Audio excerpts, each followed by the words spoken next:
ان مصر كانت حريصه ان هي من سبتمبر 2016 مبقاش في مركب هجره غير شرعيه واحد خرج من مصر في اتجاه اوروبا، احتراما من منظور انساني واخلاقي ان احنا ما نسمحش ان الناس دي تترمي في البحر، وايضا ان احنا نكون سبب في المساس بامن واستقرار شركائنا في اوروبا.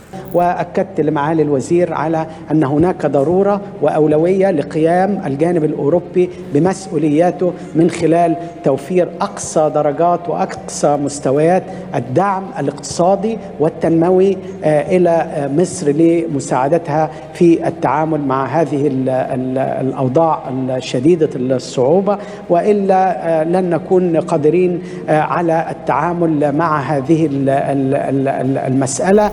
انا عايز فلوس وفلوس كتير ودلوقتي، والا مركبين 3 4 وعندنا تروح كتير. بقى انت كراجل مجري تكلم بقى اخواتك في تشيكوسلوفاكيا، في التشيك وفي سلوفاكيا وفي بولندا وكده، الدول فيشهرات دي، كل منطقه وسط اوروبا تشتغل مع نفسها، تجيب طلع لنا قرشين، واتكلموا المانيا وهولندا كده، اتصرفوا. انا عايز دعم كبير، فلوس كتير دلوقتي، عشان انا مزنوق جامد دلوقتي. هكذا كان يتحدث بدر عبد العاطي بطريقه دبلوماسيه جدا جدا، بس المعنى زي ما بقول لكم كده، عايزين فلوس كتير دلوقتي. وبعدين نشوف موضوع اللاجئين ده. بنطلب منكم ما تعملوش كده في عيالكم. مأساة صغيرة في مصر الحقيقة متكررة، ولا أعتقد أنها ستتوقف. هذه المأساة هي هجرة أطفال مصر عبر القوارب متجهين إلى حلم الحياة في أوروبا. النهاردة في عدد من أسماء الضحايا المفقودين المهاجرين المحتملين في رحلة هجرة أمام سواحل مطروح.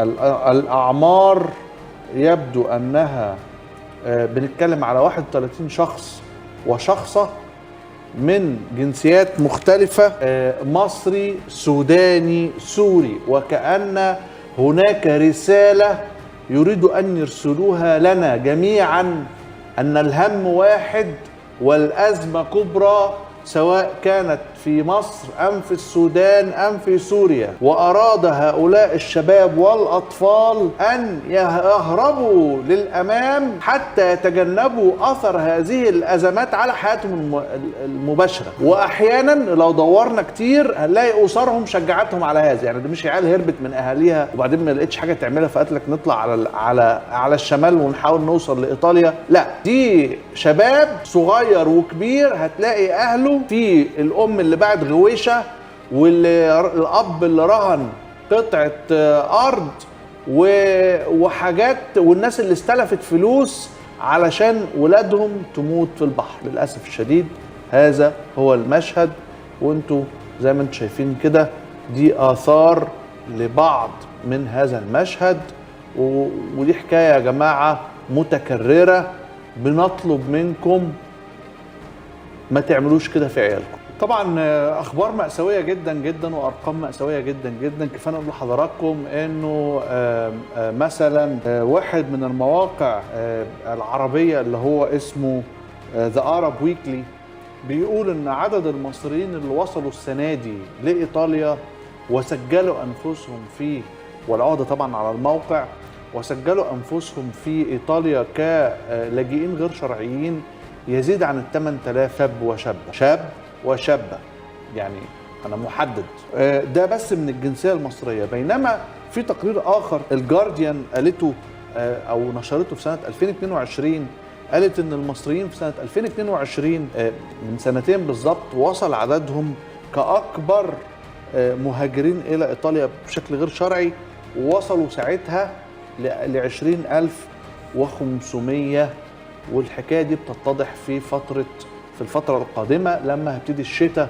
مش هنسى ابدا فيديوهات نشرها المصريين امام مبنى تقديم اللجوء في، مش متذكر، نابولي او روما، حيث الشباب طول الصيف مش قلقانين من الصيف ولا حاجه، ويناموا في الجناين ويناموا قدام المحلات ويناموا في الانفاق، وعاملينها رحله يعني خلويه. يبدا الشتاء فيموت شاب منهم بسبب انخفاض درجات الحراره اللي هو جسمه مش متعود عليها، فتهرع آلاف مؤلفة إلى هذا المبنى، كلهم مصريين، كلهم عايزين يسجلوا نفسهم عشان يبتدوا يتلقوا الخدمات، لأن هم طبعا صغيرين في السن وكل واحد فيهم يقول كلمة فالتانيين يسمعوه فيتشتت رأيهم، وبعدين واحد يقول لك إيه، طب ما احنا ما تيجوا نطلع نكمل بما إننا وصلنا إيطاليا وبقينا على أرض أوروبية، ما تيجوا نطلع على هولندا، والتاني يقول له طب ما نطلع على ألمانيا، والتالت يقول له ما نشوف يعني صربيا، وتفضل بقى الحاجات في التداول واحنا في جو جميل وشجر وحاجات ما بيشوفهاش في مصر يعني، وناس لابسه حلو وعربيات واكل يعني معقول سعره، فيبتدوا يفضلوا لغايه لما التلج يخش ويرسم البرد، بتبتدي بقى الحكايه تتغير تماما، ويبدا كل واحد فيهم حاسس انه لازم يسجل نفسه علشان ياخد الخدمات الحكوميه اللي هي خاضعه لمساله التسجيل، زي مثلا انه يلاقي حته يبات فيها دفع. السؤال المهم هو الحكومات الإيطالية مثلا أو الحكومات الأوروبية التانية هتفضل تعمل التسجيل ده لغاية إمتى؟ الحكاية دي لن تصل إلى مرحلة إلى ما لا نهاية. يعني هولندا السنة دي يا أستاذ أحمد لسه من شهر خدت 4 إجراءات، منها إن أنا لن أسجل أي شخص إن شاء الله تكون حالته مضروب بالنار.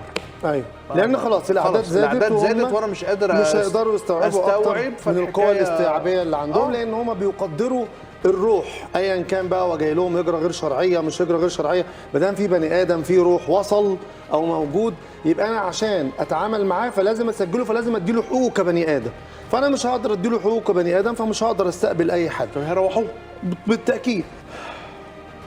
للاسف الاخضر ده سبب مشاكل كتير جدا عند المصريين، لدرجة ان وزير الخارجية المصري في الحقيقة لا يقدم نفسه ولا مصر الا كحارس شاطئ لايف جارد وحارس حدود للشواطئ المصرية امام تدفقات اللاجئين. ولو مش مصدقني تعال شوف معايا الفيديو اللي جاي. أخيرا وليس أخيرا تحدثنا عن التعاون في مجال مكافحة الإرهاب ومكافحة الهجرة غير الشرعية، وهناك تقدير مجري وتقدير أوروبي كامل للدور العظيم الذي تطلع به مصر فيما يتعلق باستضافة أكثر من 10 مليون ضيف على الأراضي المصرية، رغم كل الأعباء التي نتحملها ورغم كل التحديات الاقتصادية التي نحن لسنا مسؤولين عنها، وإنما نتيجة لظروف دولية غير مواتية. وأكدت لمعالي الوزير على أن هناك ضرورة وأولوية لقيام الجانب الأوروبي بمسؤولياته من خلال توفير أقصى درجات وأقصى مستويات الدعم الاقتصادي والتنموي إلى مصر لمساعدتها في التعامل مع هذه الأوضاع الشديدة الصعوبة، وإلا لن نكون قادرين على التعامل مع هذه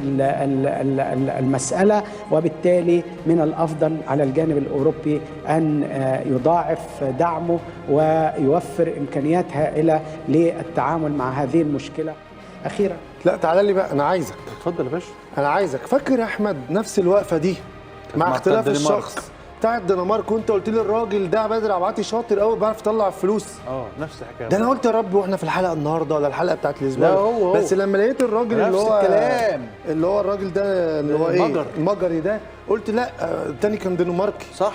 فمع المجري كان دنماركي وكانت الست بتاعت الاتحاد الاوروبي بتاعت سياسه الهجره. وهو دلوقتي احمد بيتكلم، فوالله جه عند جمله كده وبيقول ايه، واحنا بنطلب من الاتحاد الاوروبي ان يكثف، فانا قلت ايه من حاله الامن، والله العظيم قلت يكثفوا من حاله الامن وكذا والشواطئ وبتاع، قال لك ان هم يجيبوا لنا فلوس لمصر. والله العظيم انا سمعتها انا مش مصدق وداني. لا نعيدها له تاني، نعيدها له ده انا بالله عليك، بالله عليك والله ده مش مصدق وداني. لا نكون يا جماعه عيد يا باشا، اسمعوا وافهموا الجمله دي وشوف بدر عبد العاطي بيقول ايه، بيشحت علينا ازاي. لا بيشحت على مين. ايوه مد ايد بس ببدله وكرافته وشياكه وبروتوكول. يلا بينا. اخيرا وليس اخيرا تحدثنا عن التعاون في مجال مكافحه الارهاب ومكافحه الهجره غير الشرعيه، وهناك تقدير مجري وتقدير اوروبي كامل للدور العظيم الذي تطلع به مصر فيما يتعلق باستضافه اكثر من 10 مليون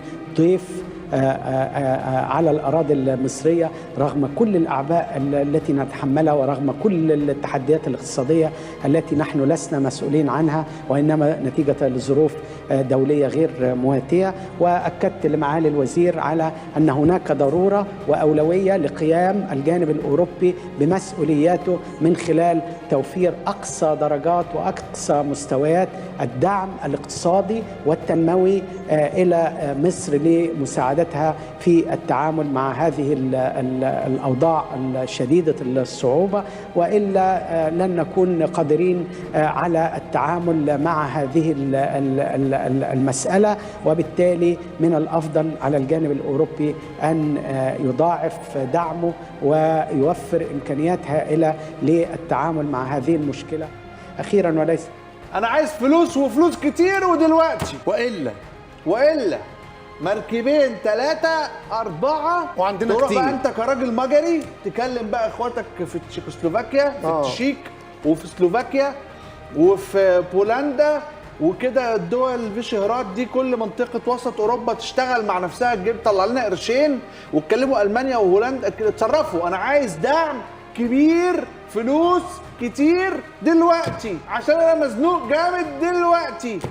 هكذا كان يتحدث بدر عبد العاطي بطريقه دبلوماسيه جدا جدا، بس المعنى زي ما بقول لكم كده، عايزين فلوس كتير دلوقتي وبعدين نشوف موضوع اللاجئين ده. طبعا عزيزي المشاهد، عزيزتي المشاهده، لا حول ولا قوه بالله الا بالله العلي العظيم، في كل لحظه وفي كل مكان وفي كل وقت، وخصوصا في هذه المنطقه من العالم. وايوه خش علينا بهذا الفيديو نشوف مع بعض هذا الشاب. انا هخلي معاك اكتر من الفلوس، انا هخلي معاك البركه. ليك حق تقول اكتر من كده، ما هو انت مش دريان بحاجه، انت عايش في غيبوبه. وانت قاعد هنا ليه؟ ها؟ ما تنزل الشارع وتلف، هتلاقي الناس بتكلم نفسها، الناس تعبانه. انا هخلي معاك اكتر من الفلوس، انا هخلي معاك البركه. ليك حق تقول اكتر من كده، ما هو انت مش دريان بحاجه. ما هو انت مش دريان بحاجه.